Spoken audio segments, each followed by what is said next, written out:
د بینظیر د روپو نوې قسط په رکل نه شروع کیږي او دې ځل به موږ ته د بینظیر روپۍ څو ملاویږي لکه په دې روپو کې به 100 روپۍ نوره اضافه کوي ځکه 13500 خو موږ ته دې ځل ملاو شوي دي خو اوس په دې مالي سال کې چې دی موږ ته څومره روپۍ ملاویږي ځکه کله چې بجټ وځي نو په دې روپو کې ورسره اضافه کیږي کله چې دا بجټ وځي نو دغه شانتې د بینظیر د روپۍ چې دی دا ورسره هم سیوا شي لکه څنګه چې تاسو ته تېرې شوي 10500 ملاو شوي اوس تاسو ته 13500 روپۍ ملاوېدلې 3000 روپۍ چې دا په دې کې اضافه شوي وه نو ځینې کسان وایي چې اوس په مالي سال هم شروع کېږي مالي سال چې دی هغه د جولای نه شروع کېږي د جولای نه چې دی کم ټیکسونه یې لګولي څه یې لګولي نو هغه د جولای د میاشتې نه چې دی شروع کېږي نو په دې کې ځینې کسان وایي چې په دې کې اضافه وکړي نو موږ ته به د جولای په میاشت کې چې دی دا روپۍ به سیوا ملاویږي نو دا به تاسو ته په جولای کې نه ملاویږي دا به تاسو ته په راتلونکي کال کې چې دی په هغې کې ملاویږي لکه څنګه چې په جنورۍ دا قسط چې دی دا چلېدو او تاسو ته 13500 روپۍ چې دي دا ملاو شوي او دا یو قسط چې دی دا وچلېدو لا په ځینې علاقو کې لا ځینې کسانو ته دا روپۍ چې دي ملاو شوي هم نه دي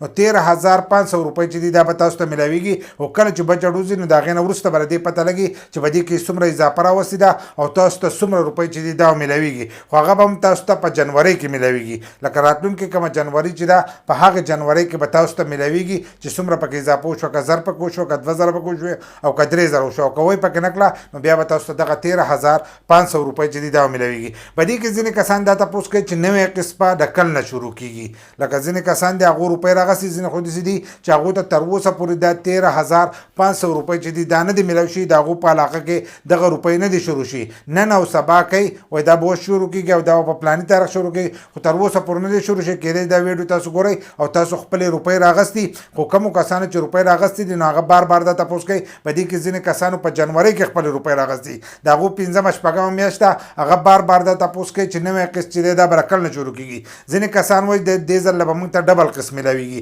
ځکه چې په جون کې به نوی قسط چې دی هغه به شروع کېدو لکه یو قسط خو دې په منځ کې خوړلی خو په جون کې او بل قسط شروع کېدو نو دوی کېدای شي که دا دوانه قسطونه چې دي دا ډبل لا کړي لکه د اپریل مئی جون ده او هلته کې جولای ده بیا اګست سپتمبر اکتوبر دا چې دی دغه که موږ له په یو ځای باندې راکړي نو دا به تاسو له یو قسط چې دی ملاویږي خو دا به تاسو ته په جولای کې ملاویږي په جولای کې چې دی نوی قسط چې دی هغه به ملاویږي کومو کسانو چې په جنورۍ کې روپۍ راغستې یا کومو چې اوس راغستې دي نو تاسو ته به نوی قسط چې دی هغه به تاسو ته په جولای کې ملاویږي نو د دې په باره کې نور کمنټ مه کوئ چې نوی قسط چې دی دا به رکل نه شروع کېږي خو کومو کسانو چې خپلې روپۍ نه یې راغستې نو لاړ شي او خپلې روپۍ راغلی په دې کې ځینې نوي کسان دي د نوي کسانو په اکاونټونو کې هم دا روپۍ جمع کړي دي لکه ستاسو روپۍ راغلي دي تاسو لاړ شئ او خپلې روپۍ راواخلئ هلته کې معلومات وکړئ داسې نشي کېدلی چې ستاسو کور ته دغه روپۍ چې دی یا کور ته راوړي تاسو به ځئ کوم ځای کې چې روپۍ ملاویږي هلته کې خپل کارډونه وښئ نو تاسو ته به هم دغه روپۍ چې دي دا به میلاو شي او په راتلونکي قسط کې چې دی 4 لکه کسان چې دی هغه به دې کې نور شاملوي